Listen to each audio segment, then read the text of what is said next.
Então, bem no fim essa caminhada, 50,82% dos votos para Lula, 49,18% Preciso te interromper para mostrar mais imagens de Lula saindo agora. Ele está já no carro, acenando para apoiadores que estavam esperando por ele.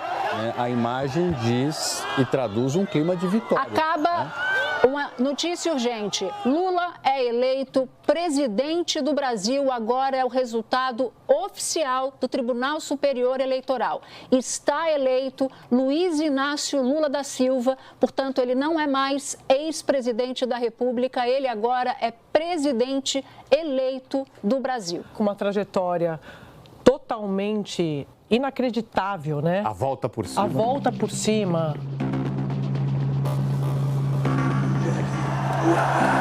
Quem que falaria que o Lula, depois de 3 anos que ele sai da cadeia, ele ia ser eleito presidente da República? E muita gente dizendo assim, não, acabou, o Lula acabou, o PT acabou. Nem o maior cartomante do Brasil que será capaz de prever isso.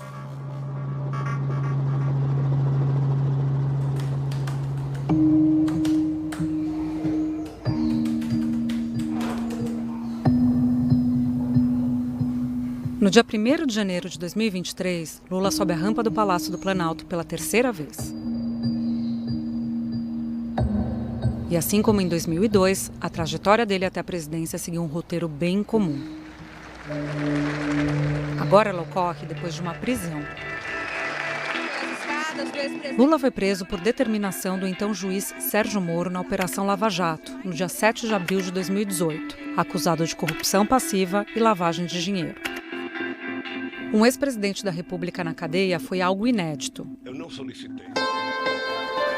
O país rachado acompanhava os acontecimentos como a final de um campeonato de futebol. Alguns comemoravam com rojões e fogos de artifício. Outros estavam absolutamente incrédulos.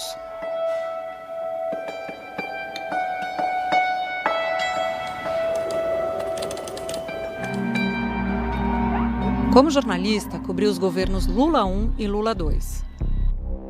Minha primeira campanha presidencial como repórter foi justamente a de 2002. Também como repórter, eu estava ao lado da rampa do Palácio do Planalto, enquanto Lula caminhava sobre ela pela primeira vez em 1º de janeiro de 2003. Passagem da faixa presidencial. Cobri inúmeras cerimônias, atos de governo, viagens nacionais e internacionais e diferentes crises, como o Mensalão e a mais crítica de todas, a Lava Jato.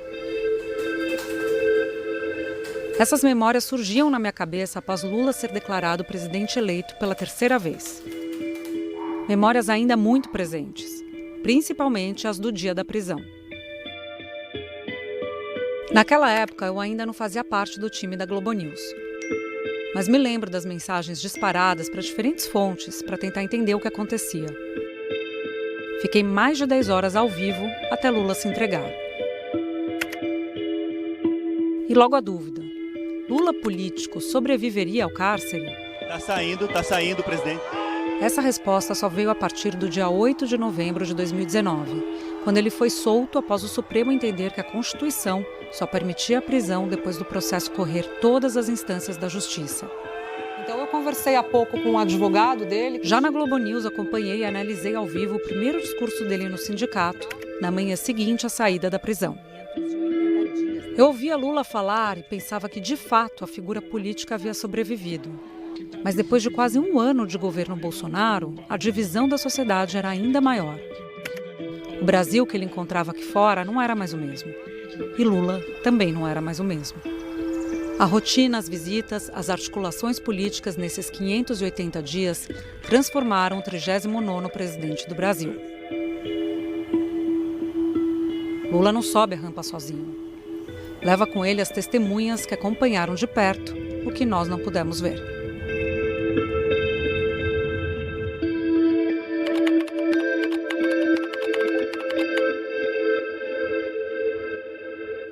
Não tenho como reputar ilegal, abusivo ou teratológico acórdão que, forte nesta compreensão do próprio Supremo Tribunal, rejeita a ordem de habeas corpus. Tudo dependia do voto da Rosa. O voto de Minerva seria o dela.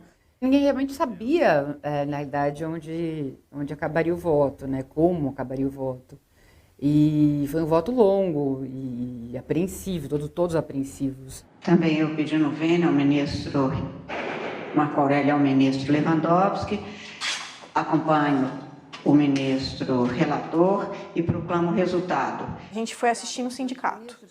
Então a gente vai assistir o julgamento do HC, ele vai muito sem perspectiva, mas tinha muita gente que nutria ali uma ilusão, talvez, de que, né, se revertesse. Sai a decisão, tem o voto da Rosa Weber. Na quinta-feira, todo mundo bem cedo vai para o Instituto. E aí começa a chegar gente do país inteiro, os movimentos sociais, tal, todo mundo vai para o Instituto e vai fazer uma reunião, estamos na iminência de sair uma ordem de prisão. Mas ninguém imaginava que sairia na quinta-feira. O nosso sentimento era que pelo menos nós teríamos ali uns 15, 20 dias para tomar qualquer tipo de atitude recursal, ou entrar com recurso aqui.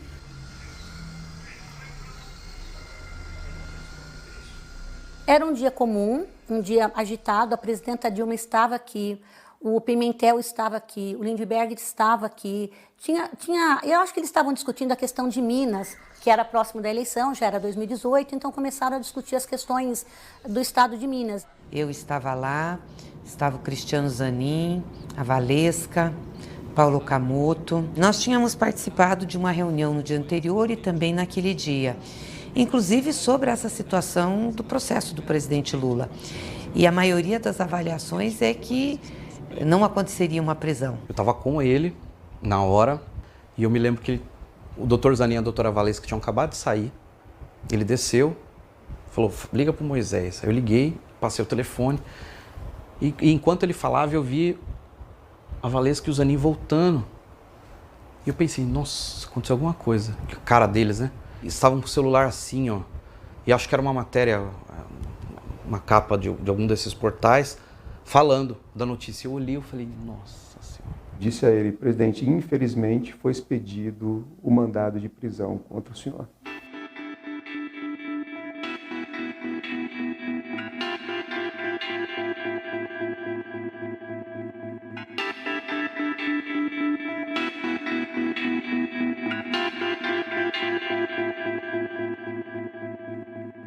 Aí ficamos discutindo o que nós faríamos, como que faríamos, se ele ficava ali.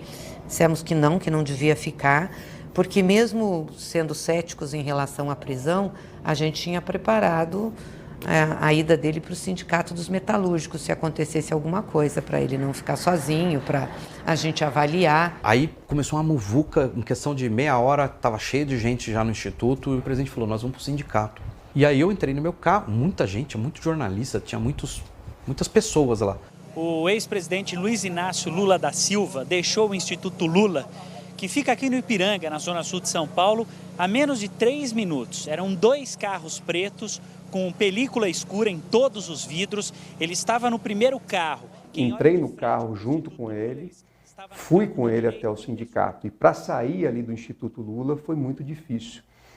Muitas pessoas na porta, pessoas que tentaram bater no carro, de criar ali um tumulto muito grande.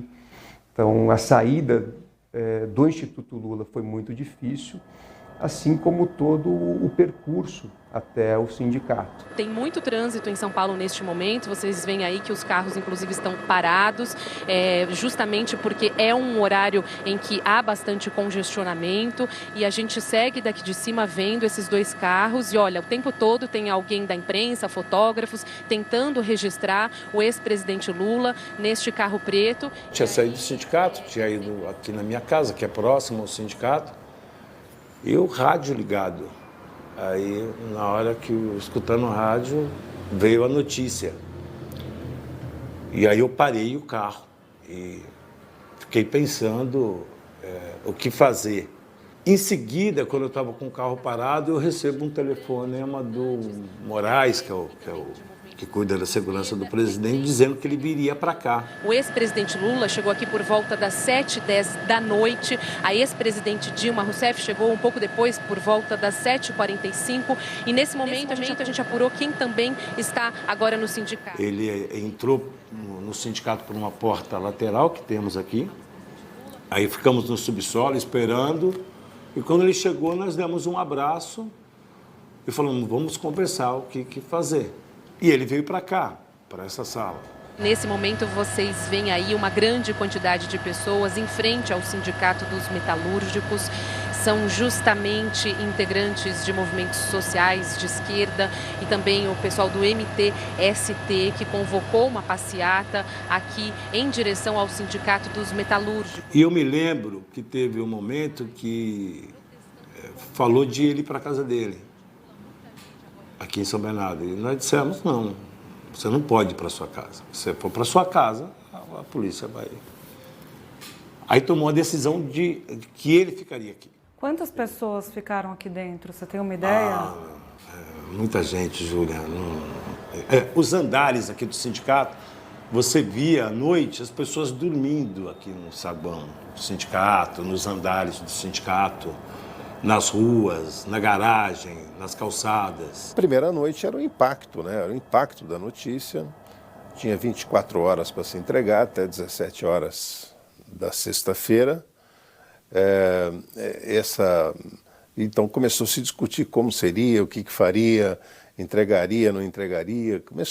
Tinha gente com várias posições. Ninguém dormiu, né? A gente ficou lá, café, sanduíche e tal. Bem, lá eu encontrei com ele num corredor e ele falou, General, o que você acha que tem que fazer? Eu falei, se eles estão com mandado de prisão, se a Polícia Federal está com mandado de prisão, é ela que arrisque de vir buscar você aqui dentro, com 5.000 pessoas. E ela será responsável pelo que acontecer. Ele falou, não vou fazer isso não. Eu não tenho condições de arriscar a vida de ninguém. Naquele dia nós tínhamos recursos que poderiam, na realidade, retirá-lo da prisão. Ou seja, não suspender a ordem de prisão. Então nós estávamos atuando tecnicamente, profissionalmente nesses recursos. Agora não passou pela cabeça em nenhum momento que ele não cumpriria a ordem de prisão. A gente estava dentro do sindicato, num almoxerifado, onde improvisaram um quarto e colocaram um colchão para ele, e ele me chamou para dormir, tinha uns puffs. Eu falei, que maravilha, puff tá ótimo aqui. Coloquei os puffs ali, ele sentou, apagamos a luz, aí teve uma hora ele falou, Stuquinha, você está dormindo? Eu falei, não. O senhor está dormindo? Não. Se ele falou, você está dormindo? Não, não está dormindo, não precisava perguntar. Você está com sono? Não. Aí ele falou, vai dormir, meu filho. Eu falei, tá bom, vou dormir. Eu fingi que dormi. Fechei o olho assim, fiquei calado um pouco. Fiquei olhando para ele, né? Aí fiquei olhando para a porta. Falei, será que vai acontecer alguma coisa? Aí vinha uma coisa assim, amanhece o dia, pelo amor de Deus, amanhece o dia para ver o que está acontecendo lá fora. Lembrando que o juiz Sérgio Moro deu prazo até às 5 horas da tarde dessa sexta-feira para que o ex-presidente Lula se entregue espontaneamente em Curitiba. Quando eu cheguei lá de manhã já tinha muita gente. Eu me preocupei muito em cuidar da família, receber a família, organizar a entrada e saída dos meninos, das netas, né? Tava a bisnetinha. A gente cuidou de fazer um almoço para ele, porque ele fez um último almoço antes de ir preso com toda a família. A gente ficava, enfim, observando a questão da mobilização da polícia, a iniciativa dos nossos advogados, as tratativas, e muito preocupado, né, com tudo, né, com família, preocupado com o Lula, preocupado com os militantes. Muitos militantes estavam, né, muito nervosos, querendo resistir. Muitos pedindo para que ele não se apresente à Polícia Federal. Não podíamos resistir, mas um belo dia você teria que tomar uma decisão. A decisão foi amadurecendo durante 24 horas. Ficamos conversando, o tempo todo conversando sobre as hipóteses, o que aconteceria numa hipótese, o que aconteceria em outra hipótese. Eu chego no sindicato e vejo que tinha uma discussão entre lideranças sobre não vamos cumprir a ordem, vamos cumprir a ordem. Posteriormente, soube que o presidente queria falar comigo a respeito. Ele me perguntou o que eu achava, eu dei minha opinião, falei que juridicamente poderia ter até outras decretações de prisões preventivas por força de uma situação desse tipo, ou seja, agravaria a situação jurídica e, ao mesmo tempo, do ponto de vista político, a minha opinião é que seria errado, desastroso. Segundos antes das 5 horas da tarde, momento em que o ex-presidente deveria se apresentar às autoridades, militantes fizeram uma contagem regressiva. Eu diria que após as 17 horas da sexta, o clima pesou mais, ou seja, nós não sabíamos que atitude que a polícia ia tomar em relação a isso, né? Ele concluiu que não seria, acho eu, equivocado não cumprir aquela ordem de prisão e falou, vamos fazer então com que o companheiro, no caso eu, entrasse em contato com as autoridades competentes para iniciar um processo de diálogo para as condições em que haveria o cumprimento daquele mandado de prisão. Era um momento muito tenso. Foi o momento que se decidiu iniciar as negociações, as condições que iriam ser feitas à prisão, e foi aí onde eu fui uma das pessoas escaladas para isso. Quem estava em contato já com a PF era o Zé Eduardo, porque ele tinha sido ministro da Justiça, tinha sido chefe da PF, tinha as relações lá. Então ele iniciou, acho que falando com o ministro da Defesa da época. Eu entro em contato com o então ministro da Segurança Pública, Raul Jungmann, uma pessoa que eu sempre tive uma excelente relação e respeito imensamente. Ele era o ministro da Segurança Pública do governo Temer. Entro em contato com ele e falo ao ministro que nós tínhamos o desejo de iniciar um diálogo para termos um cumprimento daquela ordem de prisão sem grandes consequências, mas queríamos trabalhar algumas situações para que isso pudesse ser feito de forma a conciliar tudo o que estava posto. O ministro Raul prontamente se dispôs a colaborar, foi bem ágil, e eu fiquei nesse primeiro momento fazendo esta ponte entre o presidente Lula e a equipe que estaria determinando a prisão, controlada pelo juiz Sérgio Moro. Como é que se deu esse processo de formação desse grupo que iria conversar com a polícia, a escolha do senhor, o Vadir Damus também e o Sigmaringa? Na hora ali falou, quem vai? Aí escolheram nós três para ir fazer uma primeira reunião. E nós fomos ainda na própria sexta-noite. A preocupação era não criar uma exposição exagerada em torno dele, preservar a imagem dele, ser um processo respeitoso com a dignidade dele, ou seja, sem algemas, sem raspar a cabeça, sem tirar a barba, sem imagens do momento do embarque dele, o desembarque. Então negociamos também o fechamento do espaço aéreo de Congonhas por um período, né? Parecia que eles estavam abertos à negociação ou eles eram duros do tipo não tem que pedir nada porque tem a decisão da justiça? Não, nunca foram duros, eu devo reconhecer que nunca foram. Havia uma delegada, que eu também não me lembro agora o nome, mas essa delegada, ela mantinha contato com pessoas da PF que estavam dentro do sindicato. Eu me lembro de eu perguntar para ela, eles perguntarem para mim, né, falar assim, como é que está o clima dentro do sindicato? Eu falo, está tranquilo, não vai haver problema. E ela abriu um tablet e falou assim, não está tudo tranquilo, olha aqui. Aí tinha as imagens de dentro do sindicato ali na hora. Então ainda percebemos que eles estavam lá dentro também, né? E aí interrompemos a negociação, ficamos de voltar no outro dia pela manhã. O ex-presidente decidiu não acolher a determinação dada pelo juiz Sérgio Moro de se apresentar à Polícia Federal em Curitiba ou mesmo aqui em São Paulo até às 5 horas de ontem. Isso não significa que ele tenha descumprido uma ordem, já que se considera que havia a oportunidade do ex-presidente Lula se apresentar para começar a cumprir a pena de 12 anos e 1 mês. No sábado de manhã, tinha ficado acertado já uma coisa com a PF na sexta-noite, que teria uma missa, né, que era aniversário, teria sido aniversário da dona Marisa, naquele sábado. A missa era uma forma de você ter o presidente por mais um tempo, ter tempo de organizar a entrega dele, como é que seria o processo dele se despedir da família, dele ir embora, de acalmar as pessoas que tinha também, além dessa coisa emotiva, tinha uma tensão no ar. Eu assisti o início da missa e saí no meio dela, em frente ao sindicato, né, e saí para ir para a PF terminar a negociação. Aí eu voltei sozinho, então, e fiquei na PF até o momento de vir buscá-lo. Eu falei para os companheiros, se dependesse da minha vontade, eu não iria, mas eu vou. Eu vou porque eles vão dizer a partir da manhã que o Lula está foragido, que o Lula está escondido. Não, eu não estou escondido. Eu vou lá na barba deles, para eles saberem que eu não tenho medo, para eles saberem que eu não vou correr e para eles saberem que eu vou provar a minha inocência. A gente está vendo aí o ex-presidente Lula saindo ali do caminhão de som. Me lembro que na noite de sexta, o presidente me chamou e falou que ia se entregar. Era só eu e ele. Falou, vou para Curitiba amanhã. E aí eu entendi o que estava acontecendo. Aí eu me ofereci, falei, ó, eu posso ir para lá? Ele falou, você pode ir? Eu falei, posso. Terminou o ato. E aí eu fui por baixo de todo mundo ali. Consegui subir com ele no mesmo elevador. Deixamos ele na sala com a família. Quando ele começou a comer, eu me lembro de abrir a porta assim, olhar pra cara dele, não falei nada, mas era assim, vou lá, beleza? Então eu olhei pra cara dele, fiz assim e fui embora. Ele pediu para ter um almoço com a família, né, depois da missa, e depois desse almoço seria feita a prisão, que seria por volta de 16 horas, 16h30, né? Então, e ela acabou acontecendo por volta de, acho que 18h30, já quase 19. Então, esse atraso foi o período que tudo se tensionou. Calma, vamos pensar um pouco mais.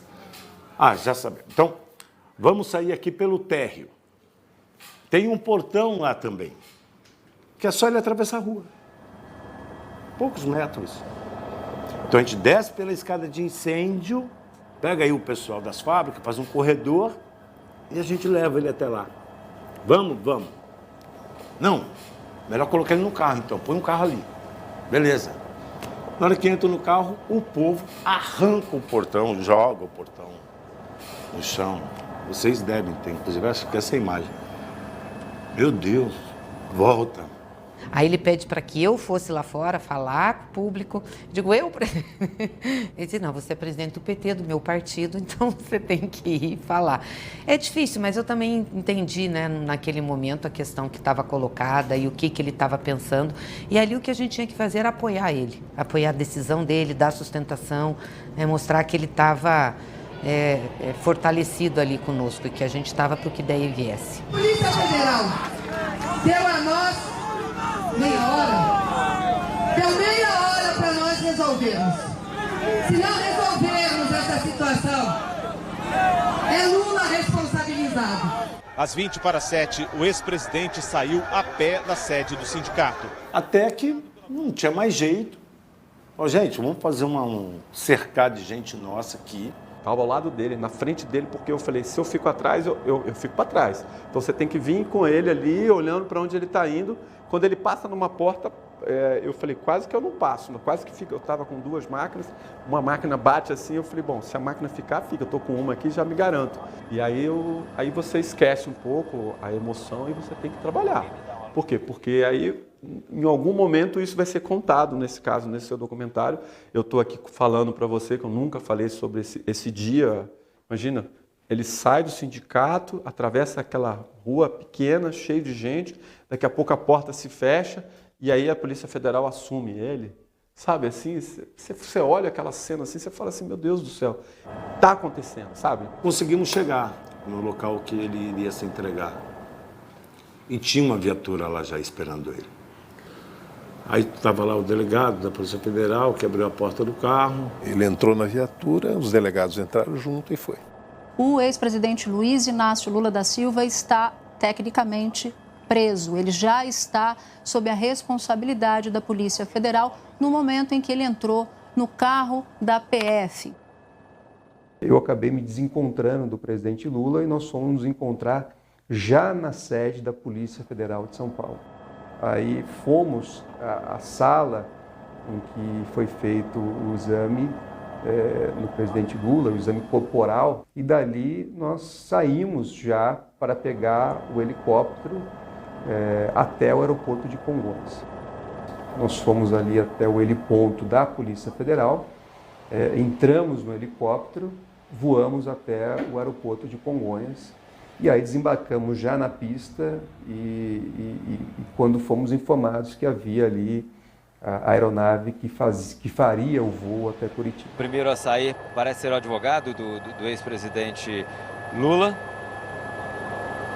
E ele desce agora do helicóptero, vai se apresentar aos agentes da Polícia Federal. Os policiais, de modo geral, não apresentaram nenhum tipo de comportamento que se possa considerar indevido, com exceção de um delegado que estava na porta do avião que iria levar o presidente Lula até Curitiba. Quando nós chegamos na porta do avião, esse delegado disse que iria algemar o presidente Lula. Aí eu disse para ele, se o senhor fizer isso, o senhor vai estar cometendo uma ilegalidade grave, na medida em que eu estou aqui com o mandado de prisão e não consta nenhuma autorização para colocar algema. Ao contrário, o mandado previa a ressalva de que não deveria haver uso de algema. E aí acho que ele acabou se convencendo que aquela medida seria arbitrária. Entramos no voo, foi um voo silencioso, eu acho que não havia ali nenhum tipo de ambiente para qualquer comentário. O voo era um monomotor, que tinha três bancos. No primeiro banco foi esse delegado, no segundo banco foi o presidente Lula e no terceiro banco fui eu e o advogado Sigmaringa Seixas, já falecido. Nós descemos, a primeira pessoa que estava na frente do avião, na porta do avião, era o Chastalo, que depois seria o carcereiro do presidente Lula, e o presidente acabou embarcando ali num helicóptero menor e foi até a sede da Polícia Federal. E eu e o Sigmaringa fomos de carro até lá. Nós encontramos o presidente Lula já dentro da Superintendência de Curitiba. Quando ele entrou, a gente não viu, né? Óbvio, a gente só viu a luz do helicóptero, né? Porque é alto e tal, você nem vê ele descendo nem nada. O percurso rápido que esse helicóptero fez do aeroporto Afonso Pena, em Curitiba, chegando agora, neste momento, aqui a Superintendência da Polícia Federal com o ex-presidente Lula.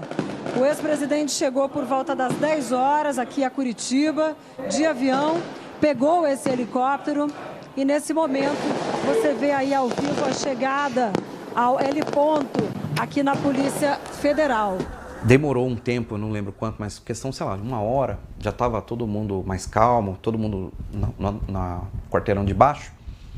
Chegou a Glaze, chegou todo mundo que estava em São Paulo. Já nos encontramos ali na entrada e fomos conduzidos a um local em que estavam vários delegados da Polícia Federal.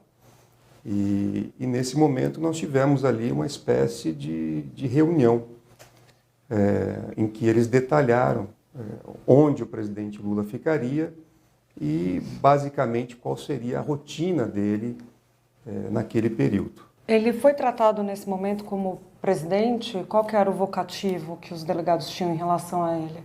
Eles foram respeitosos com o presidente Lula, chamaram ele de presidente. Não foi um momento também de muita conversa. Até foi explicado que, na verdade, aquela sala ela originariamente era destinada a receber pessoas que vinham ali fazer algum curso, de forma transitória, participar de alguma atividade na Polícia Federal de Curitiba. Era uma sala pequena, que tinha uma cama, uma mesa no centro e uma estante na lateral. E então o presidente colocou ali a sua mala, ele havia levado uma mala com algumas roupas, e eu e o Sigmaringa, inclusive, perguntamos se ele queria uma ajuda para fazer a cama naquele momento. E aí ele disse, não precisa, porque eu vou ficar aqui por um tempo, então eu vou ter que aprender a desenvolver uma rotina aqui dentro.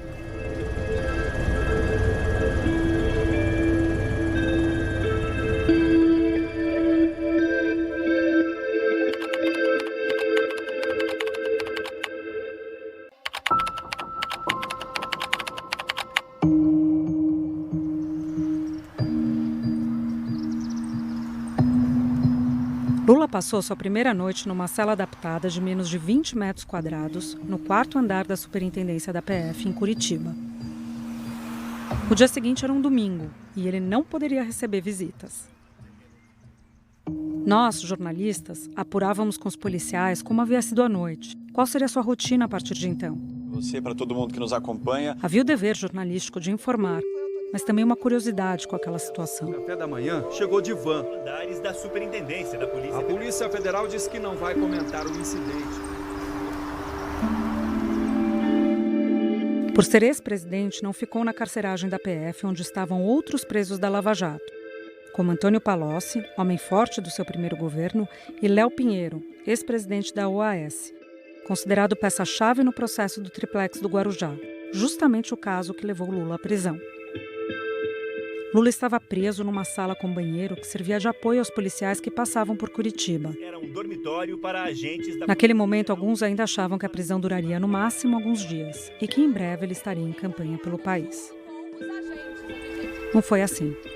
Dia após dia, a sala provisória foi ganhando ares de permanência, com fotos dos netos, pilhas de livros, esteira para correr e um pequeno altar com imagens religiosas. A única imagem daquele ambiente que veio a público até hoje mostra apenas o ângulo em que se pode ver um armário, a mesa e um pedaço da esteira. Daquele cenário, Lula começou a articular sua estratégia jurídica e, principalmente, sua sobrevivência política.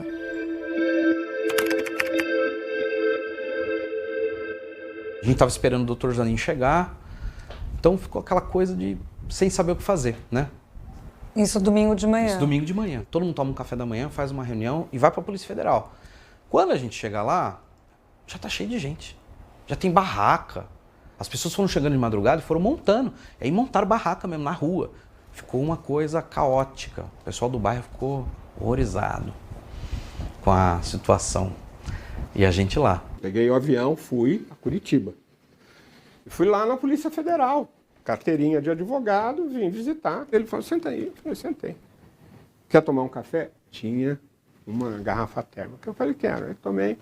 O senhor teve quantas vezes lá, o senhor se recorda? Toda segunda-feira. Entendíamos que seria necessário ter alguém que fosse diariamente até o presidente Lula, seja para dar um conforto pessoal a ele, seja para poder levar até ele algumas ideias ou providências jurídicas que nós iríamos adotar e que demandariam uma iniciativa, uma ação mais rápida, mais célere. A minha primeira visita foi na terça-feira. Na época, a visita podia ser feita durante o expediente da Polícia Federal. Tinha outros presos, inclusive da Lava Jato, ali na Polícia Federal, que ficavam no primeiro andar. Então, eles tinham lá um sistema de visita dos advogados. Mas fez parte do que foi, digamos assim, negociado com a Polícia Federal, essas visitas pelas condições do presidente, afinal, de ex-presidente da República. Então, podia ir de manhã e de tarde durante o expediente. Isso significava das 9 ao meio-dia e depois de 1h30, 2 horas até as 5, 5h30. Eu fui nessa terça-feira, procurei o Chastalo, o Zanin me deu o telefone do Chastalo, disse que era ele o contato. Eu liguei, cheguei lá, então, na terça-feira de manhã, conversei com o Chastalo e nós dois subimos para a visita ao presidente. A gente bate na porta, devagar, eu e o Chastalo, a gente abre um pouco a porta, ele estava dormindo. Devia ser 1h30, 1h40, logo depois do almoço. E ficamos ali talvez 20 minutos, uma meia hora. Ficamos um bom tempo respeitando esse momento dele. Aí, na segunda vez que nós batemos, ele já levanta e vem atender a porta. Aí eu digo, presidente, boa tarde. Boa tarde, doutor Caetano, como vai? Tudo bem? Eu falei, estou bem, o senhor como está? Tudo bem? Aí tivemos alguma conversa trivial ali junto com o Chastalo, conversamos alguma coisa e o Chastalo saiu. Como depois, essa era a rotina. Eu fiquei até o final da tarde, final do expediente, me despedi dele e disse, amanhã estarei aqui de volta. E aí, no outro dia de manhã, eu fui, foi que eu conheci o Marcola. E a partir dali, então, nós tivemos uma conversa que traçou um procedimento que vigorou durante o tempo que o presidente Lula esteve lá. Comecei a analisar como é que eu ia despachar. Eu já despachava por carta com o presidente, muita gente não sabe disso. É uma maneira de eu colocar no papel as coisas, de eu me organizar, dele se organizar. Falei, bom, também não vai diferenciar muito. Comecei a calcular a coisa, né? Só que eu não sabia o que fazer. Então, o que eu fiz? Eu comecei a recolher notícias de amigos, porque eu achei que era isso que ele ia querer. que eu fizesse, como é que estavam alguns amigos, como é que estava a moral de alguns movimentos, de alguns sindicatos. E eu fiz em questão de uma semana, o meu tempo foi assim, ligando e conversando, ligando e conversando.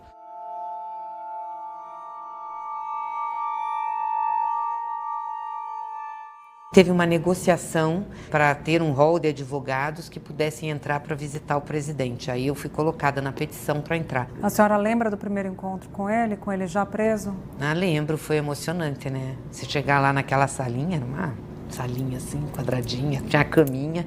E foi, o dia que a gente foi, depois a gente foi melhorando as coisas, levando coisa para ele e tal. Ele tava de calção, assim, de chinelinho.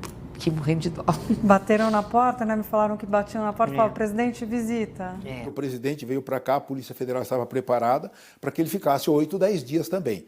Então, quando nós começamos a perceber que poderia demorar mais, o Rocha entra no processo também, e ele estava aqui em Curitiba, ele também era conhecido do Dr. Roberto Teixeira, do Zanin, da Valesca, e aí, depois desses 2 meses talvez, eu passo aí de tarde e o Rocha passa aí de manhã. Eu, na verdade, tinha estado com o presidente umas 2 ou 3 vezes, pessoalmente, né? Por conta, eu apesar de ser um advogado e viver só da advocacia, eu sempre tive muita atuação política. Então, no dia que eu o visitei lá, ele já sabia quem eu era. Uma das coisas que eu notei foi que a cela, certo, me lembrou meu pai.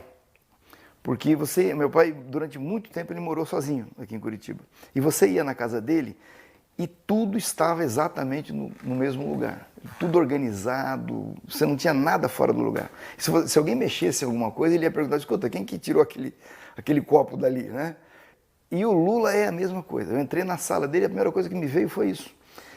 Tudo certinho e tal, organizado. Ele tinha ganho um móvel de cabeceira da cama, e sobre esse móvel estava lá o Xangô, Nossa Senhora Aparecida, parecia um presépio o negócio ali, né? Aliás, isso foi sempre, na nossa relação, foi uma coisa que marcou, porque eu não acredito, né? Eu sou completamente descrente, né, em religião e em santos e tudo, e ele sempre brincava comigo com isso, né? Falou, você é desse jeito porque você não acredita em Deus. Eu vou sair daqui porque eu acredito em Deus, ele falava. Às sextas-feiras, a gente notava uma dificuldade, porque não ia ninguém lá depois da sexta, no final da tarde, sábado e domingo, ele ficaria sozinho. Então a gente sentia, era um momento... isso se revelou durante todo o tempo. Em algum momento...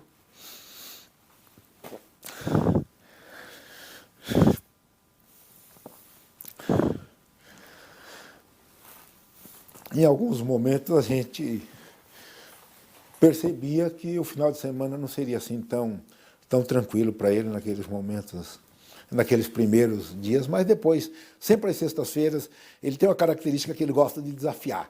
Então ele segurava a gente o máximo que podia. Chegava a hora de ir embora, o agente chegava ali do lado, ele, não, fica aqui, você é advogado, você tem que brigar para ter mais tempo aqui, ficar comigo. Quando era o próprio Chastalo ou o Paulão, que hoje está lá na segurança dele, eles eram mais tolerantes porque, digamos, eles tinham autoridade, eles podiam prorrogar um pouco mais desse tempo. Sempre tinha 2 agentes na porta, no corredor, né, para garantir a segurança, né, que ninguém acessasse do ambiente ali onde ele estava. E essas pessoas se revezavam, mas ficavam mais ali fora, né? E aí, quando você entrava no começo, você ficava mais na sua, depois você foi conhecendo ele, como é que se deu essa relação de vocês? Eu acho que desde o início a gente começou a conversar e interagia bem. A segurança, a saúde, a questão da comida, tudo demandava uma atenção. Sim, porque a pessoa, quando está na nossa custódia, nossa responsabilidade, qualquer coisa que aconteça, nós somos responsáveis por aquilo, né? E ainda mais ele, né? Então era uma preocupação, com certeza. As pessoas começavam a se incomodar com o fato de você se dar bem com ele? Sim, eu teve momentos em que me falaram, né, que existia uma crítica em relação a mim e tal. Mas foi isso, assim, não foi, você não teve nenhuma represália por ter... Não, represália não. E ninguém veio falar diretamente para mim. Quando ele estava dentro do ambiente, se estava sozinho, né, ou se estava só nós dois lá, a gente estava conversando, ou ele estava assistindo alguma coisa na TV, ou lendo. Ele leu muito, né? Teve muita coisa, muita leitura. Até às vezes ele começava a ler, eu lia, depois ele me perguntava de tal coisa, a gente conversava sobre o livro e tal. Quando a gente percebeu que ia durar mais tempo do que a gente imaginou, a gente começou a mandar livros para ele. E eu peguei uns livros que eu tinha em casa, que eu gostava, falei, vou mandar esses. Levei comigo para entregar lá. E aí, um deles era o livro da Lilian Schwartz, da Eloise Starling, um livrão assim. E aí ele mandou um bilhete, quanto tempo que a Gabi tá achando que eu vou ficar aqui? E eu até fiquei me sentindo mal, porque realmente, né, eu não devia ter mandado um livro tão grande. Levei algumas séries ou a música, ele gostava de samba, de forró, né? E às vezes ele também ficava escutando canto gregoriano, ficava um tempão lá escutando. Você sabe que preso vai ampliando no dia a dia, seus direitos. Quando a gente chegou lá não tinha a esteira, conseguimos pôr. Às vezes tinha que regular a esteira e ela ajudava a regular, né? E também ele gostava de atividade física. Daí, no pátio de sol não tinha nada adequado para isso, né? Depois conseguiu-se uns elásticos e ele usava para fazer exercício. Ele dizia que parecia as esteiras de Cuba, que você tinha que botar o pé no chão para impulsionar, coisa dos Flintstones, que você andava com o pé. E ele sacaneando o tempo todo com a esteira. Pô, o cara me mandou uma esteira aqui que não dá, só se eu ajoelhar, ficar andando de joelho nessa esteira. E ele, então, se exercitava muito. Ele fazia 10 quilômetros na esteira todos os dias, corria, andava. Eu tinha um cooler elétrico, desse que a gente, quando vai navegar, leva, né? Aí eu falei, o Chastaro, dá para entrar um cooler aqui? Ele, não, pode, um cooler tudo bem, não tem problema, eu autorizo. Não, tem que falar com o delegado? Não, não precisa falar com o delegado, o cooler você pode trazer. Aí eu levei o cooler elétrico. Né? Ninguém viu que era elétrico, eu entrei, liguei, tá? E aquilo ali foi a geladeira do presidente nos 580 dias que ele ficou lá. De início, então, só tinha uma televisão velha, aquela televisão de tubo, pequenininha, que era com acesso à TV aberta, uma imagem péssima.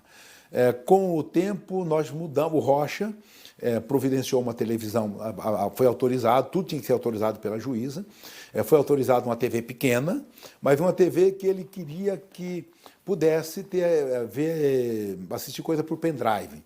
Então, isso para ele foi muito importante. A partir daí, o Marcola, que se mudou para Curitiba, para continuar fazendo a agenda e as coisas que ele queria, atendendo, tá certo? E o Marcola, a gente começou a gravar as coisas em pendrive. Já até a reunião do PT, né, no pendrive. Isso, exatamente. Os congressos, quem estava no celular, quem não estava. Congresso do PT, tudo. Né? Todo dia tinha pendrive, a polícia assistia antes de levar para ele.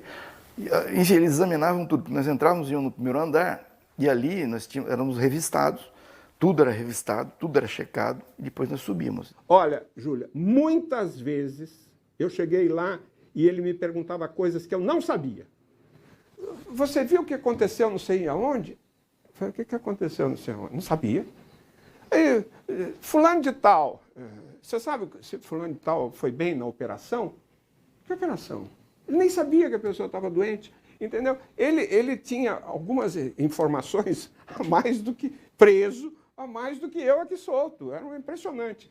Quando eu chegava em casa à noite, eu tinha um histórico de tudo que aconteceu comigo, que não é comigo, é com o presidente. Então, eu tinha um histórico de todo mundo que me ligou e me mandou o WhatsApp. Eu colocava isso numa carta, transformava isso na narrativa para ele, ó, fulano disse isso, fulano disse aquilo. Às vezes as pessoas me ligavam, às vezes eu encontrava com elas. E eu entregava isso a ele no dia seguinte. Cartas quase que diárias, de despacho mesmo. Entendeu? Às vezes eram duas, viu? Às vezes era uma de manhã, às vezes uma tarde. Aconteceu alguma coisa, tinha uma cartinha tarde minha lá. Eu sempre estava enchendo o saco, ele querendo ou não. E eu brincava, falava, você está preso, não pode reclamar, então eu vou... Quando o Manuel entrava, eu entrava junto com ele. E aí sim, geralmente eu ficava na recepção da polícia. No começo, eu não sabia se eu ia poder ficar lá ou não. Então eu ficava meio... Eu ia lá e ficava lá. Era aberto, tinha umas cadeiras assim, atrás tinha uma placa.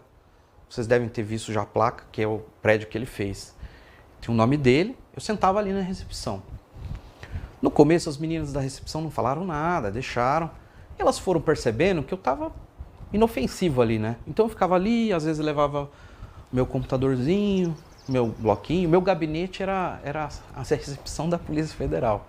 Então ali eu ficava. Ele pedia muita como pede até hoje, como pedia antes da prisão. Ele pedia muita análise para algumas pessoas, entendeu? Então, por exemplo, vai ter uma eleição na tal país. Pede para o Celso Amorim escrever uma análise para mim sobre isso. Então ele sempre, com os especialistas que ele já conhecia, ele pedia isso.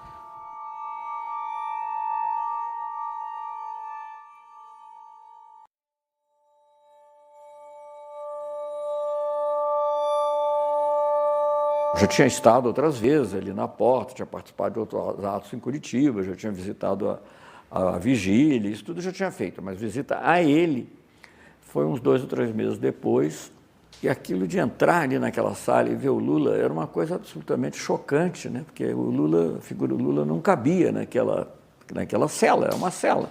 Era uma cela, não tinha barra de ferro, mas era uma cela, não tinha janela, tinha um basculante alto. Ele, na ponta do pé, poderia olhar assim, mas não para baixo. Então, eu me lembro dele apontar para um mastro que havia, um mastro, um poste, não sei, uma coisa alta, e dizer assim, olha, ali é que fica a vigília. Ele sabia onde estavam as pessoas da vigília, mas ele apontava, mas ele não via, ele não podia ver o solo, ele só via para o alto. É 1, é 2, é 3, bom dia!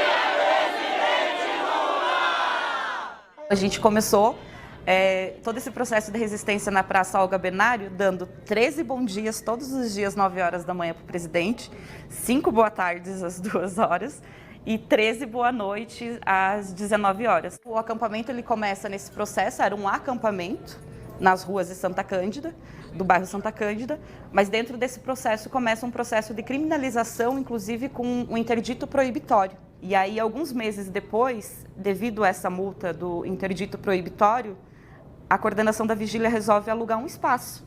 Porque se a gente não podia ficar na rua, então, com a sorte do destino, a gente conseguiu um espaço exatamente na frente da Polícia Federal.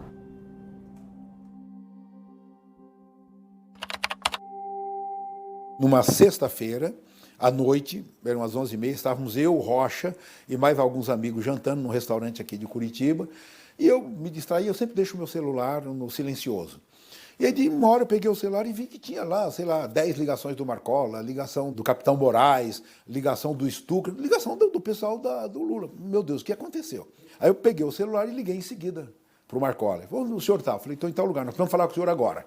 O que está acontecendo? Ele falou, olha, foi requerido um habeas corpus e há uma grande probabilidade que ele seja deferido. Marcamos para nos encontrar no dia seguinte na frente da Polícia Federal, e para ver se falávamos com o juiz de plantão. Vamos interromper aqui a nossa cobertura rapidamente, porque chega a informação aqui para nós, acabou de chegar, que o TRF4, ou seja, a 4ª turma do Tribunal Regional Federal, a 4ª região, na verdade, emitiu um habeas corpus para soltar o ex-presidente Lula. Nós já estávamos pela manhã com a cópia da decisão, vamos para lá. Aí fomos para a Polícia Federal, chegamos lá no balcão, entregamos, e o sujeito leu aquilo, e era um dos que não gostava muito da gente, sabe? Ele olhou, leu aquilo e tal, foi lá para dentro e ligou para o delegado e espera, daqui a pouco chegou o Chastalo e aí chegou o delegado. Quando o delegado chega, ele sobe para a sala dele e pede para que eu e o Manuel o acompanhássemos. Nós fomos para a sala dele, ficamos dentro da sala dele e aí assistimos tudo, né? Eu lembro do vai e vem, né? Dessa confusão, né? De algo que é inusitado também. Porque qualquer preso que chega o mandado de soltura, ele é automaticamente solto. Não se questiona a decisão do juiz. Pode se questionar depois, o cara volta a ser preso. Mas ali ficou naquele impasse. Aí, não sei se 1h30, 2 horas, vem a decisão do Gebran suspendendo. Acabou, o presidente não vai sair, vamos embora. Aí eu saí, vim embora. Fui almoçar, me separei do Rocha, o Rocha deve ter ido para casa almoçar também. E eu estava, acho que ainda na minha casa, quando alguém vem e me liga e diz, olha, o desembargador Favretto revogou a decisão do Gebran e restabeleceu a decisão dele e o presidente precisa sair. Aí volto eu correndo para a Polícia Federal. Ali já fui sozinho, o Rocha chega depois. Mas aí o delegado já estava esperto e não nos deixou subir na sala dele. Eu tinha acesso ao presidente, mas não tinha acesso à sala do delegado. Houve um momento em que começou a demorar muito, eu não sei te dizer, 5h30, perto das 6, que aí o Chastalo vai com outro agente e diz, presidente, o senhor não pode ficar mais aqui. O senhor tem que sair. Por quê? Porque não tem mais ordem de prisão. Nós recebemos o comunicado do desembargador Favretto do tribunal de que a decisão do desembargador Gebran está suspensa e agora, aí, neste momento, ele mexe nas malas.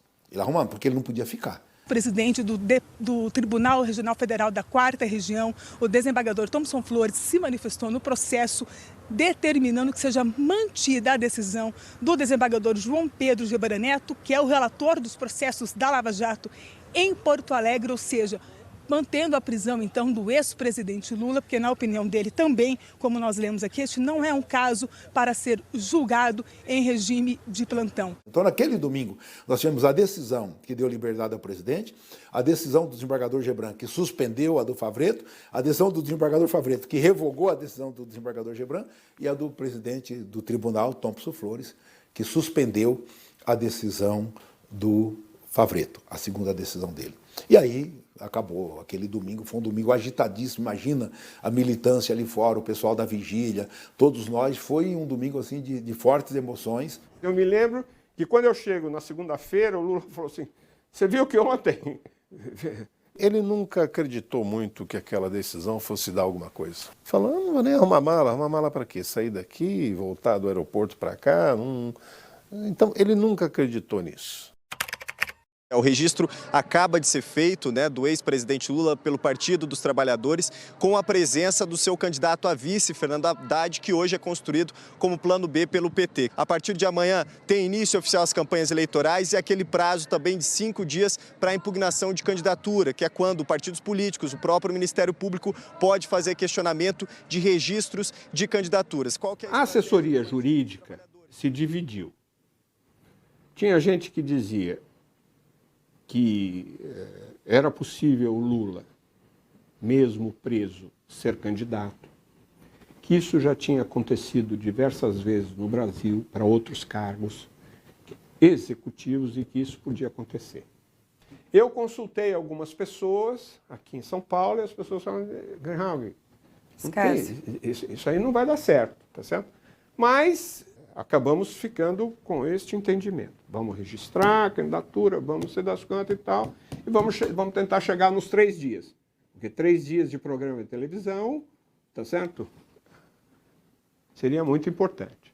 Por 6 votos a 1, os ministros do Tribunal Superior Eleitoral definiram, então rejeitaram o registro de candidatura do ex-presidente Lula. Se o Lula fosse impedido de participar das eleições, o vice assumiria a campanha. Todo mundo sabe, ele insistia na candidatura do Jacques Wagner, Eu me lembro de uma vez que tivemos lá nesse período de definição. Nesse dia estava eu, a Gleisi e o Haddad, e conversamos e ele pediu para insistir junto ao Jacques Wagner. E nós saímos para almoçar, saímos para poder ligar para o Jacques Wagner, lá dentro não podia celular. Então nós saímos e fomos ligar para o Jacques Wagner. E tivemos a conversa, me lembro que foi eu e a Gleisi ligou para ele, ficamos falando no Viva Voz, e estava ele e o governador Rui Costa, e o Wagner deu a palavra definitiva que não seria. E daí nós almoçamos e voltamos para falar para ele, Galego não vai mesmo. Não topou, fizemos a última conversa, não dá. Eu fui 3 vezes para a Bahia para pedir para o Jacques Wagner rever a posição. Então, eu estava na mesma página que o Lula. Nós não estávamos em dissonância, estávamos na mesma página. Tinha surgido uma discussão dele, em alguns momentos, de eu poder ser candidata a presidente. Isso nunca foi divulgado, nada, porque acho que na cabeça dele, naquele momento, precisava alguém do embate. Entendeu? Do embate, para fazer a discussão, para fazer um embate. Ele via em mim essa pessoa, Aí, quando ele decide, ele disse que pensou muito, ele me chamou, falou antes, pensou muito. Ele disse, olha, acho que vai ter que ser o Haddad mesmo, por uma série de circunstâncias. Eu digo, presidente, para mim está tranquilo, porque eu nunca tinha reivindicado, e nós nunca tínhamos falado, né, sobre essa ser uma hipótese. E aí ele fala no dia, né, aí ele fala sobre a importância de eu ficar no PT, fortalecer o partido, ajudar na campanha, fazer essa transição. Aí teve uma outra reunião. Lula, eu, Emídio, Haddad e Gleisi. E o Lula então fala, olha, o Galego não vai ser, não sei das quantas, tal, blá, blá. Eu acho que está aqui na sala. Quem vai ser candidato? Bom, eu e o Emílio já não somos nós. Eu mesmo olhei para os dois. Aí o Lula falou, ó, é um de vocês dois. Eu lembro que ele... Estavam todos sentados naquela mesa. Ele falou muito de mim e da Gleisi, né? Enalteceu muito o papel da Gleisi e falou, o teu papel é seguir com o PT, liderar o PT. E aí virou e olhou pro Haddad. Falou, então é você, Haddad. Antes desse desfecho, eu tive uma reunião só com ele. E ele também, naquele jeito bem-humorado, falou, Haddad, sobramos eu e você, né? Eu falei, presidente, eu não faltarei a... Eu falei, pode contar comigo. Não se preocupe com isso que... Eu falei, pense bem porque eu não vou recusar. Com a definição de que seria o Haddad, ele teria que fazer uma carta, né, para que, até politicamente, fosse justificado, para que o pedido do registro da candidatura, no último dia, fosse feito como o registro do Haddad. Esse foi um outro momento, assim, também tenso um pouco. A gente convocou o diretório para Curitiba, Diretório Nacional do PT, e começamos a fazer um texto, um pré-texto, em que o Lula dizia que estava preso, estava nessa circunstância, não sei das quantas, e que indicava como seu candidato, esse é o nome, o Haddad. Esse texto passou por uma discussão. Olha, o Lula mexeu nesse texto, remexeu nesse texto, torceu esse texto, e o texto saía de lá, a gente punha de novo na datilografia, a nova forma, levava, ele mexia de novo. Ele sofreu muito com essa decisão. Ele segurou ela até o momento, os últimos recursos, o último pronunciamento, minutos, faltava minutos para encerrar o prazo, quando ele assinou a carta renunciando à candidatura. Me emocionei bastante naquela vez. Mas aí ele abraçava a gente, ele fazia isso com todo mundo chegava lá, chorava, ele dizia, sou eu que estou preso, eu tenho que ficar ajudando vocês, aí acalmando, por favor. Ele assinou a carta, né? Ele escolheu quem leria a carta, né? Que ele pediu para que o Luiz Eduardo Greenhalgh lesse a carta, e foi o que aconteceu. Estou indicando ao PT e à coligação O Povo Feliz de Novo a substituição da minha candidatura pela do companheiro Fernando Haddad. O pessoal desceu e eu fiquei com o Manuel lá, com o presidente. Nesse período, a cama estava do lado direito de quem olha para a janela, entrando na sala. E aí a janela basculante, ela abria bem pouquinho assim. Aí nós abrimos a janela e ficamos os três ajoelhados ali na cabeceira da cama para ouvir o discurso do Haddad. O Haddad vai falar, não, porque a partir de hoje eu sou o Lula. Eu sou... Você fala assim, Aí ele falou, bem que ele podia ficar uns dias aqui no meu lugar. E aí outra coisa que ele soltou foi maravilhosa, né? Que foi assim, nós sentamos na cabeceira da cama e ele ficou mais pro lado da cama, pro meio da sala. E ele ficou de frente pro presépio que ele tinha ali, né? Tava o Xangô lá. Aí ele falou assim, olhou, falou, ô Xangôzinho, puta que pariu, você não tá me ajudando, hein? Você podia me dar uma força, olha como é que eu tô aqui. Nós nos partimos de rir, né? Quando o Bolsonaro ganhou a eleição, foi um momento muito difícil. Eu me lembro que saiu o resultado no domingo, né? Na segunda eu fui lá.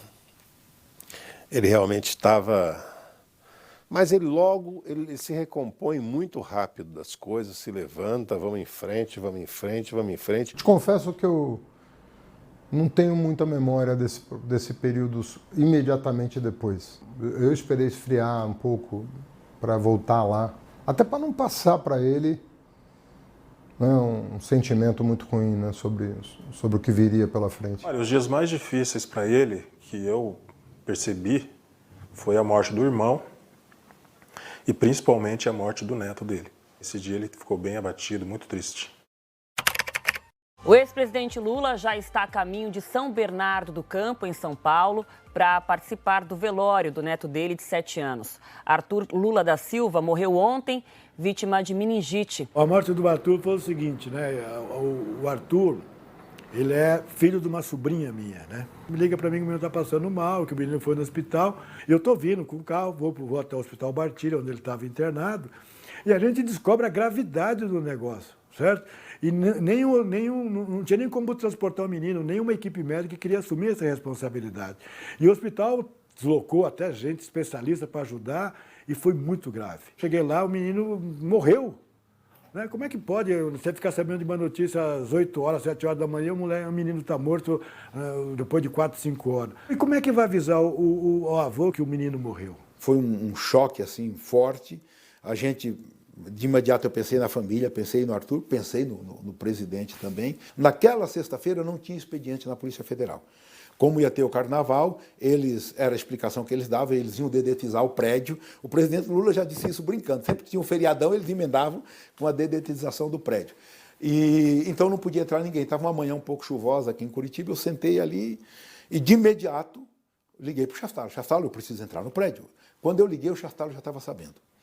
E disse, Manuel, eu estou indo para lá, pedi para tirar o presidente da sala, porque a televisão pode, ele tinha uma televisão só com TV aberta, a televisão pode noticiar, eu já tinha noticiado, ele pode ver. E aí eu entrei, ele estava sentado, quando entramos eu, o Chastalo e o superintendente, evidentemente ele percebeu que alguma coisa não estava bem.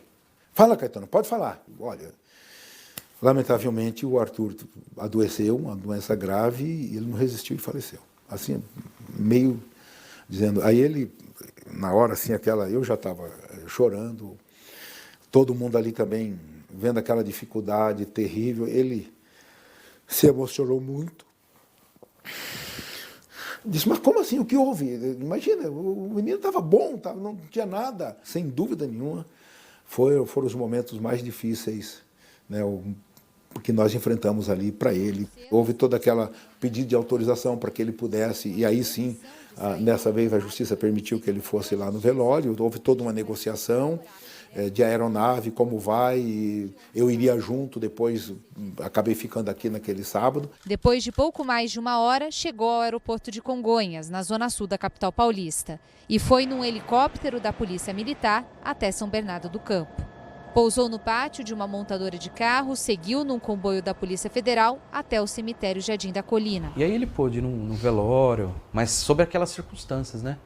Toda essa movimentação contou com um forte esquema de segurança formado por 26 policiais federais e quase 300 policiais militares do estado de São Paulo. Então ele entrou, atrás dele entraram 2 policiais que ficaram do lado, mas entraram com ele na sala. E foi a coisa mais triste que eu já vi. O menino foi cremado e quando o presidente se despediu dele, ele fez uma fala só para o menino. Ele não falou para ninguém, não se dirigiu às pessoas, nada. Depois de descer da aeronave cedida pelo governo do estado para a viagem, Lula embarcou no helicóptero da Polícia Civil do Paraná, que o levou de volta à carceragem da PF, onde o ex-presidente está preso desde abril do ano passado. Fiquei ali esperando ele voltar, porque também... eu supunha a dificuldade que seria dele, as emoções que ele ia sentir vendo várias pessoas que ele não via fazia tempo, né, saindo pela primeira vez da prisão, indo para São Paulo com todas as limitações que foram impostas, mas ele teve lá várias pessoas que ele viu, algumas ele teve contato, ele lamentava muito, mas acabou tendo que tocar adiante, né? Eu tive que ir embora, chegou uma hora que eu tinha que ir embora. Mais uma vez, houve o pensamento se não era o caso de alguém ficar ou não ali com ele, mas a Polícia Federal, tanto no dia anterior quanto nesse dia, eu fiquei lá até a hora que achei que podia ficar. Não lembro, já de noite eu saí e fui embora e continuamos a nossa vida aqui em Curitiba.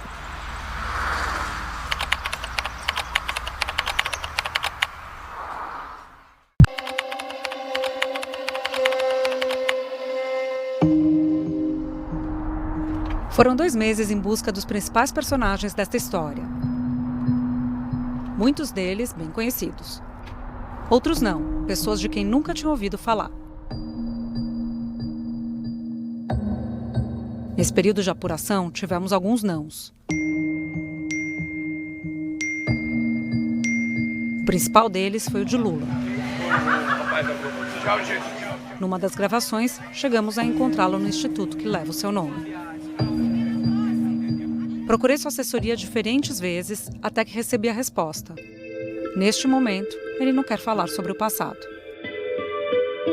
Felizmente, a maioria das pessoas ajudou a compor esse quebra-cabeça.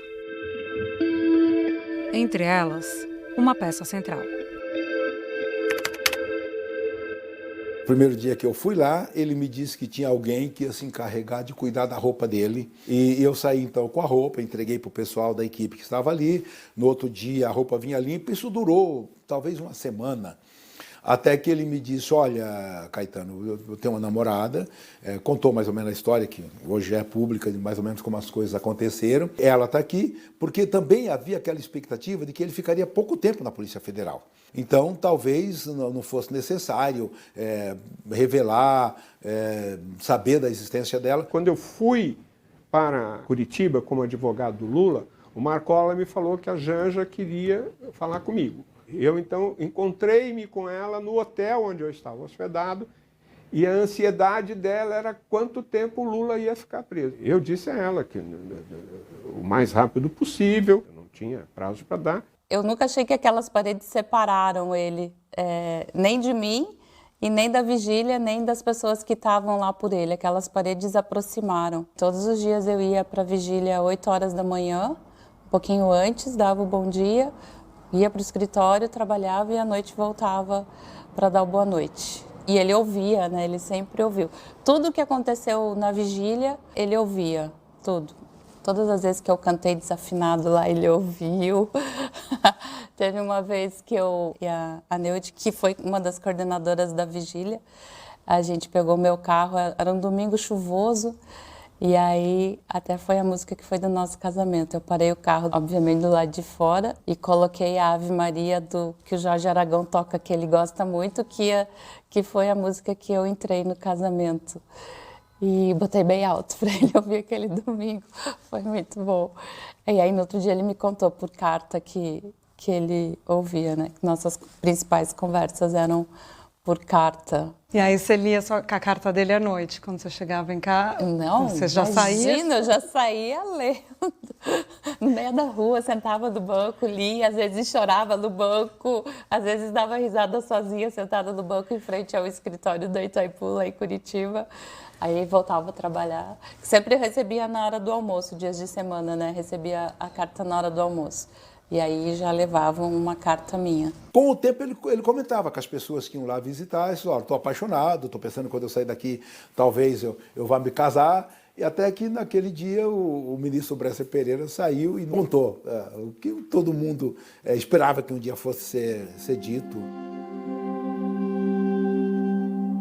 Me falaram que tinha vídeo também, às vezes você mandava uns vídeos dirigindo. Mandava os vídeos, a gente fazia alguns vídeos lá na vigília e tal, dirigindo, indo para o trabalho, conversando com ele. Falando da sua rotina. Falando da rotina, do que tinha acontecido no dia. E a gente nunca, uma coisa que é importante é que a gente nunca ficava no sofrimento nas cartas. Sempre foram planos para o futuro, planos para quando ele saísse, das coisas que estavam acontecendo aqui fora, com a minha mãe, o que eu fazia, o que eu não fazia. O regime dele não permitia a chamada visita íntima, que as penitenciárias às vezes têm, mas com o tempo, então, acabou sendo autorizado que ela pudesse entrar. Nós tivemos que negociar, tirar uma parte do horário da visita da família, para que ela pudesse entrar também e ficar lá 1 hora. Poder abraçar ele pelo menos uma vez por semana era o que me alimentava também, de conseguir suportar aqueles momentos. Por conta do trabalho, eu ia na hora do almoço, eu era bem distante onde ele ficou, a Polícia Federal lá em Curitiba, então eu entrava bem cedo no trabalho, saía, almoçava com ele e voltava para o trabalho. Era 1 hora e pouquinho que a gente ficava junto, mas parecia uma eternidade. A gente até tinha meio que um combinado dele piscar a luz, porque a Neude morava num apartamento que dava para ver a janela dele, então ele piscava a luz. Várias vezes eu fui lá pra gente piscar a luz, tipo, comunicação primitiva, mas era isso mesmo, né? E o meu maior medo era, eu dormia e acordava angustiada. Enquanto eu não sabia a notícia lá da vigília que estava tudo bem, né? Eu ficava apreensiva durante o dia. Desculpa, gente. Imagina.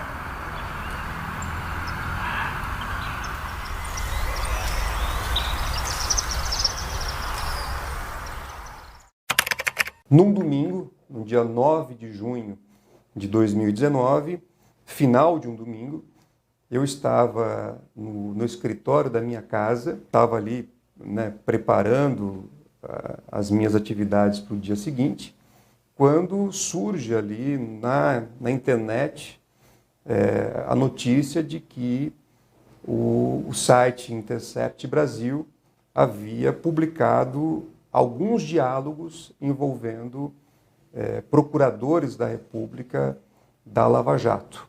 Segundo o site Intercept, o então juiz Sérgio Moro orientou ações e cobrou novas operações dos procuradores.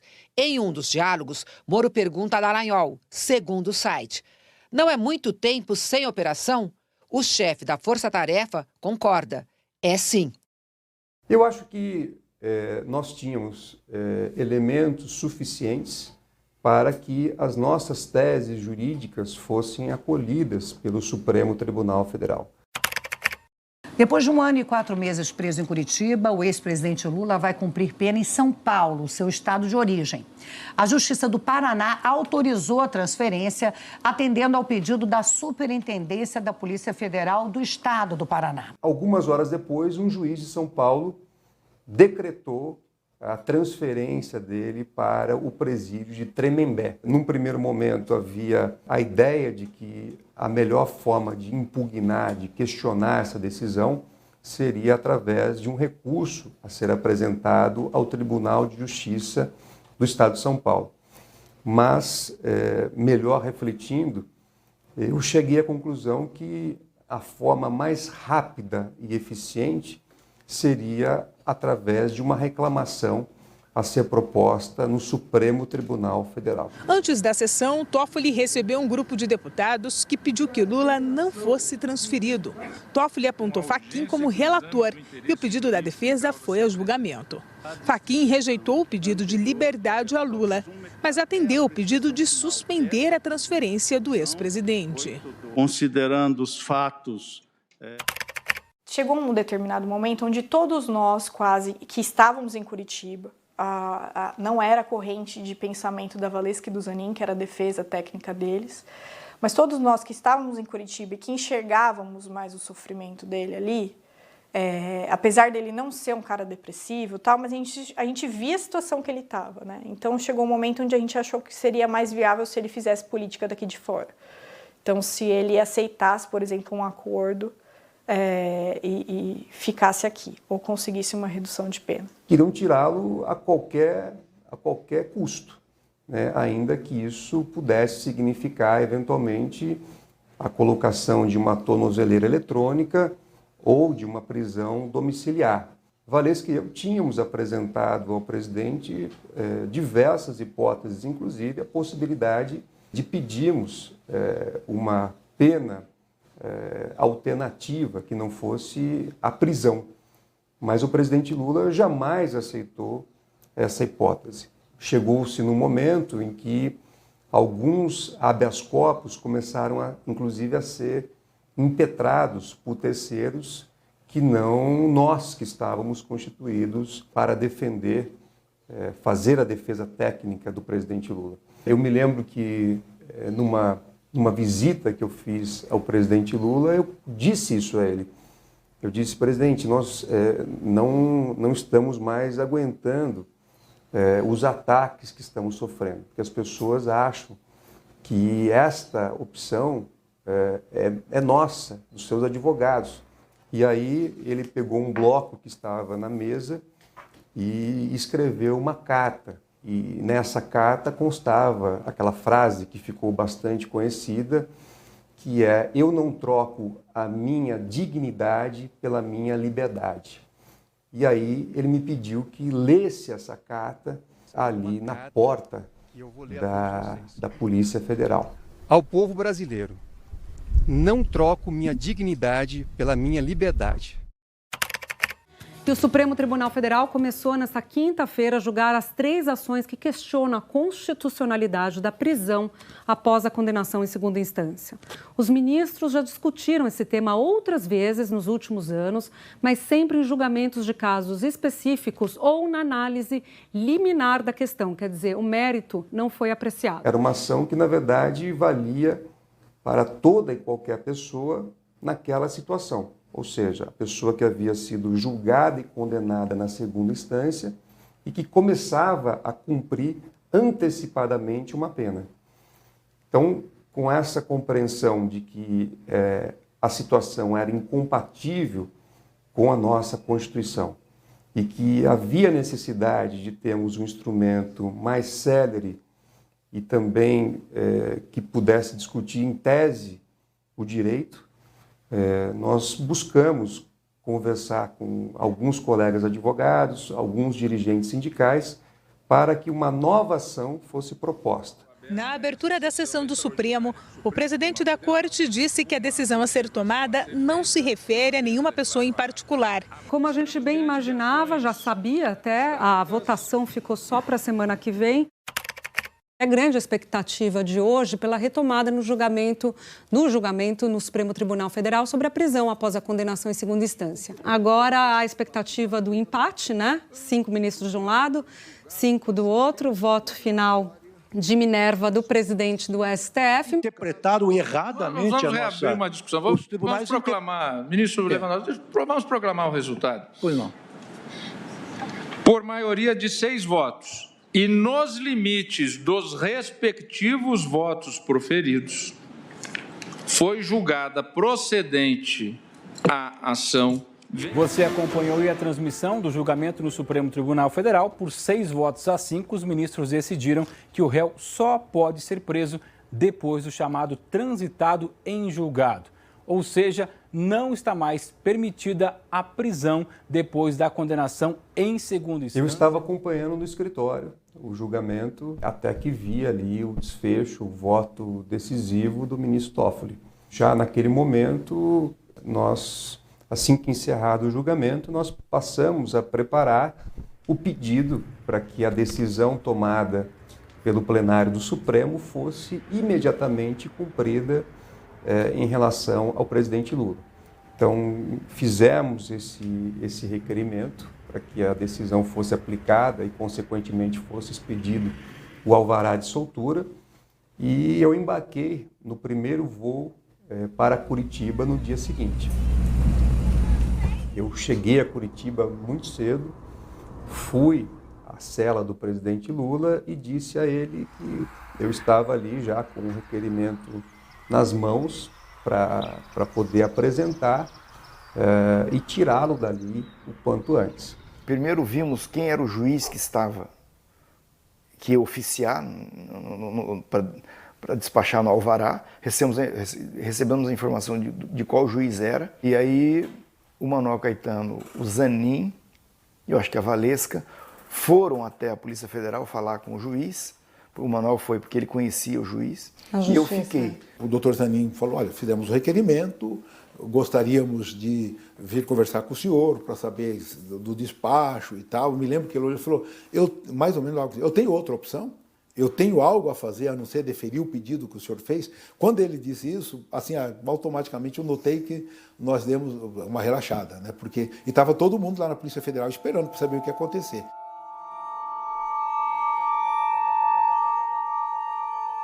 Saímos de lá com o alvará de soltura, que nós íamos levar para a Polícia Federal. Ele comunica também pelo sistema à Polícia Federal que o presidente estava liberado. Isso já era mais para o final da tarde. Chega a ordem na Polícia Federal que o presidente deveria ser liberado. Na cela, no momento, estava Gleisi, eu me lembro do Haddad, Eu entrei, o Cristiano, o Manuel, não me lembro se o Rocha estava, acho que sim.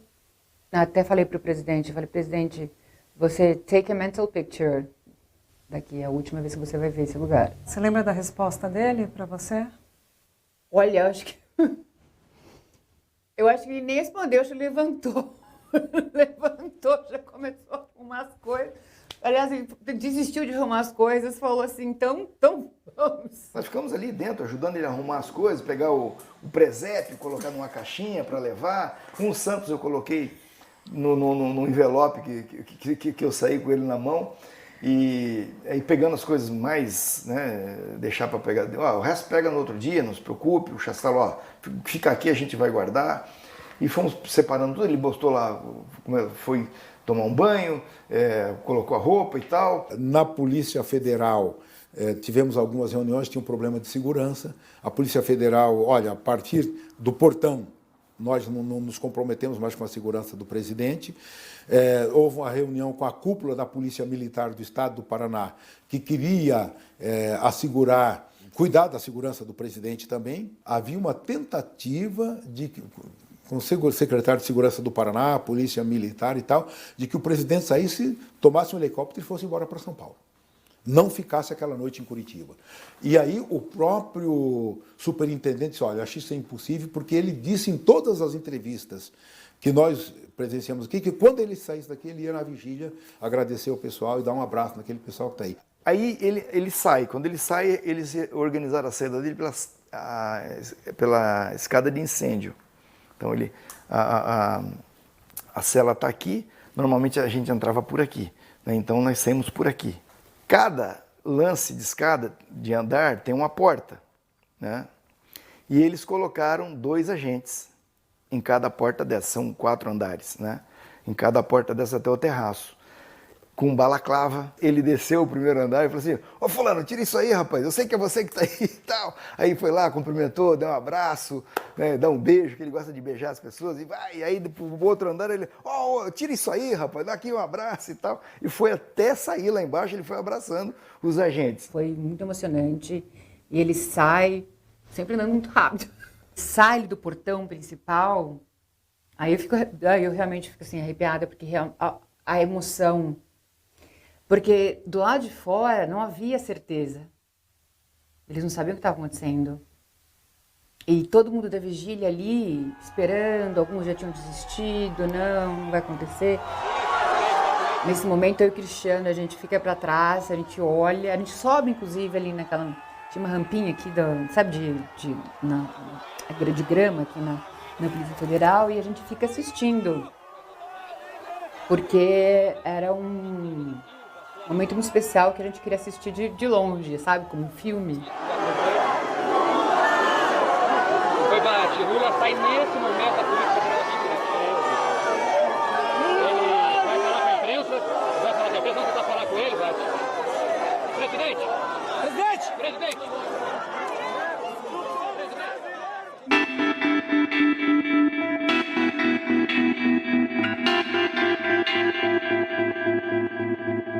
Em 8 de março de 2021, o ministro Edson Fachin, do Supremo Tribunal Federal, anulou as condenações de Lula decretadas pelo juiz Sérgio Moro na Operação Lava Jato. A decisão abriu caminho para ele disputar a eleição de 2022.